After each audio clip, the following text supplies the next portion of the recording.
seda festivali lõime oma pisikese meeskonnaga, siis olin ju mina selleks hetkeks käinud juba kõikidel festivalidel ja ringelnud mööda seda rahvusvahelist filmi elu piisavalt. Aga siis oli lihtsalt see, et oli vaja luua. Et me otsustasime, et me teeme selle ja oli vaja ruttu hakata mõtlema seda, et kuidas seda brändi siis nagu luua. Ühelt poolt ühte suunda ehitada, eks ole, organisatsiooni, teise poole pealt lood seda brändi ja siis, kui sai otsustatud, et see on tehtud nagu novembrikuus, siis oli vaja sinna kõigepealt legendi juurde, et miks november, eks. Ja selleks siis vaatasime, et mis elemendid seal kõik on, et november on hingede kuu ja kuna me tollel momendil olime nagu üliüksikud, sest et peale nende saatkondade eriti keegi väga vaimustuses ei olnud, et siia filmifestival sünniks.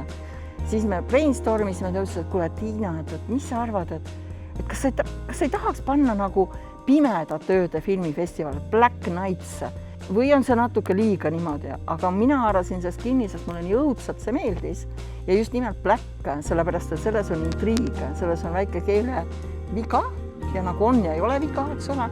See on nagu sõna ja tähenduse mäng ja see jääb kohe meelde, nii et selles mõttes meil nagu see esimene element oli täidetud. Ja siis see pimedad ööd ja novembrikuu tähendas seda, et hingede rändamine. Siis oligi see, et filmid, need autorifilmid on nagu üksikud hinged, mis otsivad oma vaatajaid.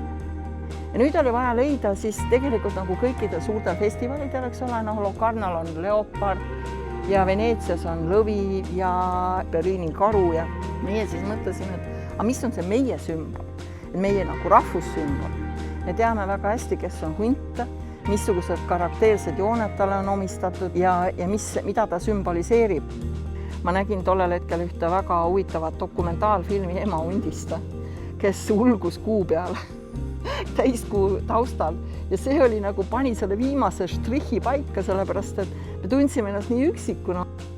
Ja siis niimoodi see hunt, kes ulgus täiskuu taustal üksikut ulgu, siis sellest tema sümbol ka nagu sai.